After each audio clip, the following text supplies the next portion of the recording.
Мы можем вообще как бы сказать, что это коалиционное войско могло действовать без единоличного управления? Не поверю. Нет. Это вопрос до сих пор открытый. И для меня открытый, для него закрытый. Нет, я не утверждаю, что Денгази был главнокомандующим. Надо нам не спорить, не ругаться, а искать древние документы. У нас в Дагестане мы недооцениваем роль Южного Дагестана.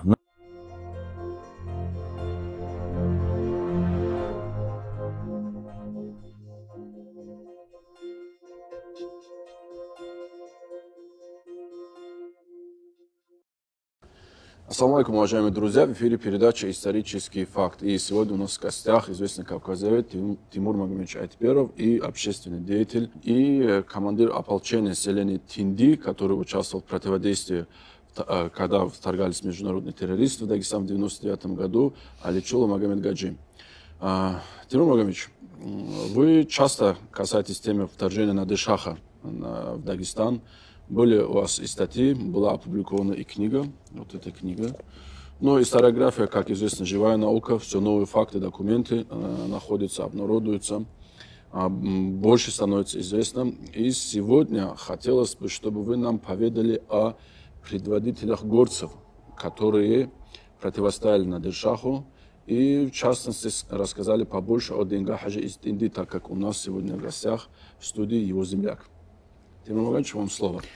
Прежде всего, я должен сказать, что мы вовремя подняли эту тему, потому что в этом году и руководство нашей республики в лице Меликова Сергея Алимовича к этой теме обратилось. И послезавтра в Табасаранском районе администрация проводит, глава администрации проводит, меня тоже пригласили, большое мероприятие по проблеме участия табасаранцев в этой борьбе. Это, я думаю, пример и для других дагестанских наших деятелей. То есть вовремя вы эту тему подняли. Мне приходилось в свое время писать эту книгу. Пару слов о том, как она была написана. Позапрошлый руководитель нашей республики Магомед Салам Магомед Алиевич решил поднять победу над Надыр-Шахом, дни этой победы, сделать днем единственного народа Дагестана. Посчитали, что я должен это написать, хотя там... И я много времени потратил, написал руководство, там уже, как они там делали, значит, мою справку отправили президенту Дагестана, и было проведено мероприятие. После этого к этой теме обратился известный наш Абуев Гасан Гусейн. Он и выступил инициатором более предметного, целенаправленного моего обращения к этой теме. И я раньше слышал об этих событиях по песням, и я думал, что это песни и есть главный источник нашей информации. Но когда я обратился к документам, я увидел там несколько человек. Например, в Закаталах в 1938 году это был Абдулла и Ибрагим, которые убили брата Надыр-Шаха, а в 1941 году, во время нашего генерального сражения, там отмечено, что туда подошли со своими отрядами, базировавшиеся ранее на территории Грузии, в районе города Гори, Анцухский Гелега и Унцукульский Малач. Они себя засветили. А как я теперь понимаю, в наше время же тоже есть спецназ, который уничтожает военачальников во всех. Видимо, у иранцев тоже был такой спецназ, потому что впоследствии, через год-два, они какими-то путями выследили их обоих и убили. Одно в одном месте, другое. Это после генерального сражения? После генерального сражения на территории Грузии оба они были убиты в разные... Ну, и когда я писал эту книгу, ко мне попали переводы через третьи руки некоторых документов. Там я их использовал. И, кроме того, там нашел я письмо на имя деньги от царя Ираклия. На имя деньги. Ну, я ее использовал тоже. Но я думал, что это деньга, что это был деньга, значит, Гидатлинский.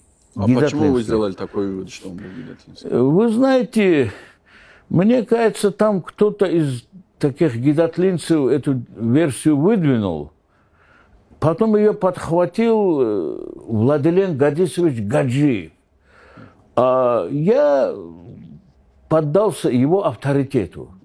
Но... Вы опирались на его источник? На его публикации. Там просто в письме написано: царь Ираклий, напуганный, с таким огромным уважением пишет к деньге: ой, дорогой деньга, извини, там какого-то вашего человека убили, тут никакого умысла нет, это уголовники, мы их там, сям. Ну, не кто-то, царь Ираклий пишет деньги. Я понял, что деньга крупная фигура. И я думал, что он из Гидатля. Впоследствии сами же гидатлинцы разыскали для меня вот те письма, о существовании которых я узнал через третьи руки.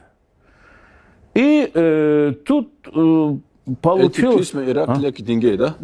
Нет, это те самые письма, которые вы говорите? Вот эти письма, значит, вот эти письма. В этих письмах оказывается, что деньга был военачальником, который по просьбе Ибрагима Гаджи Урадинского проводил мобилизационные мероприятия в Цумадинском, Ботлихском, там, Унцукуле и так далее, в том регионе, в общем, можно сказать, в тех, родных для деньга в Аварстане, да, вот. Там написано, что он тендинец был. Я сделал публикацию, время такое было, сделал публикацию в Армении. Она вышла, это издание. Да, это издание. Потом ее переиздали в газетах, значит, так далее и так далее. Вот тут я узнал, что он был тендинец. Ну, тут, наверное, дело в том, что мой приятель, вначале он даже был как бы возмущен тем, что я сказал, что деньга был из Гидатля, из Шамильского района. Они даже в этом, по-моему, видели какой-то там мой интерес, какую-то необъективность. А виной в этой книге это присутствует. Просто то, что, когда я писал эту книгу, я не знал про этого человека. Вот, а вообще об этом деньге, я думаю, и Магомед Гаджи может кое-что сказать. Пожалуйста. Магомед Гаджи, скажите, пожалуйста, что известно нам об этом предводителе, вашем земляке? Динга Лав, Динга Хажи, его по-разному называют. Вот, в упомянутом письме Тимуром Магомедовичем от грузинского царя Динга Хачи, Динга Хажи, вот так и прямо написано. Динга Хажи был крупный владетель в западном Дагестане. Он был, как сейчас выясняется, потомков от ответвления аварских нуцалов, тоже это выясняется. Он, являясь предводителем именно индийцев, он заслужил также славу у окружающих обществ. Его считали тоже Баголали предводителем. Вот известной песни, которые в 1931 году, по-моему, Хайдарбеком Генчутлинским это самое, издана, собрана песня про Динга Хаджи. Там так и пишется. Динга Хаджи, ну, Индиса, но Багол Бахадур. Также он в свете того, что в то время, если упереться на союзный договор Индии и Карата 1714 года, однозначно, если Динга Хаджи участвует в разгроме Надир-Шаха, каратинцы в однозначном месте по договору, они как одно войско должны были выступать. И также Динга Хаджи являлся человеком, который получал подати. Прямо упоминается, предание то есть из Туша, из Грузии, и там, но издание недавно, которое вышло, это самое, Халил Алангиди, Динга Хаджи упоминается как человек, получавший подати с Цунта и Хиялал. Хиял – это Чечня, это бассейн Аргуна, реки Аргун, вернее, человек, который получал, значит, он имел влияние это сами. Они как подданные это сами. Да, если войско собирает в Западном Дагестане, если начало оттуда, и они тоже под влиянием. И также вот это упомянутое письмо, оно идет от Динга Хаджи и других это сами, влиятельных людей из Индии. И это обращение, это единственное обращение тех времен, которое это самое, адресовано не одному обществу, а нескольким. Там 4, по-моему, упоминается в одном этом. Это Бакфулал, Ансал, Баркал, Андал. Эти общества он отправляет обращение, чтобы они встали на борьбу. Это Динга Хаджи отправляет обращение этим 4 обществам? Да, Динга Хаджи с другими большими людьми, ну, с авторством письме указано с Ибрагим Хаджи Урадинским, Гидатлинским. Из этого, забегая вперед, для меня, вот я вокруг этой темы сколько так работаю, мне кажется, вот это уникальное явление для того времени, именно Динга Хаджи Индинский и Ибрагим Хаджи Гидатлинский создали ополчение, своеобразное народное ополчение. Именно им это удалось, где роль духовного лидера этого ополчения сыграл Ибрагим Хаджи, и сам же Ибрагим Хаджи указывает на Динга Хаджи как на военачальника. Для этого, для убедительности, вот недавно, которая вышла книга Шахбанова и Шейх Магомедова про Ибрагим Хаджи Гидатлинского, там приводится еще одно письмо. Письмо, адресованное от Динга Хаджи именно гидатлинцам. Там прямым текстом указано это самое. От Динга Хаджи, от предводителя, от военачальника, от завоевателя городов, который не имеет равных современников. Указано прямо.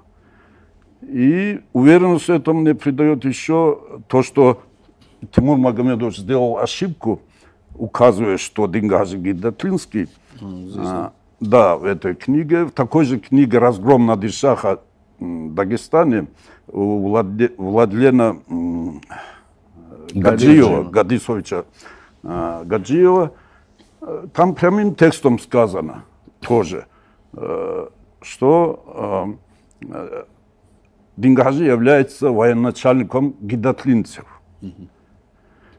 Этим он надолго вперед запутал многое. Ну, это он как понимал, так и отнесся, наверное, я не знаю. Первое, то, что письменные источники, все дела, вся работа велась через Ибрагим Хаджи Гидатлинского. Ну, как духовный лидер, как я сказал, он на первом плане. И Динга Хаджи Гидатлинец, рядом с ним, он попадает, это самое. И про нем никто как ничего... будто он его соратник должен быть выходить с того же региона. Типа такая логика тогда существовала. Да, и там в переднем плане Ибрагим Хаджи, а Динга Хаджи его, это самое, как этот... Понятно. Тимур Магаевич, вот к периоду генерального сражения Динга Хаджи какое участие принимал?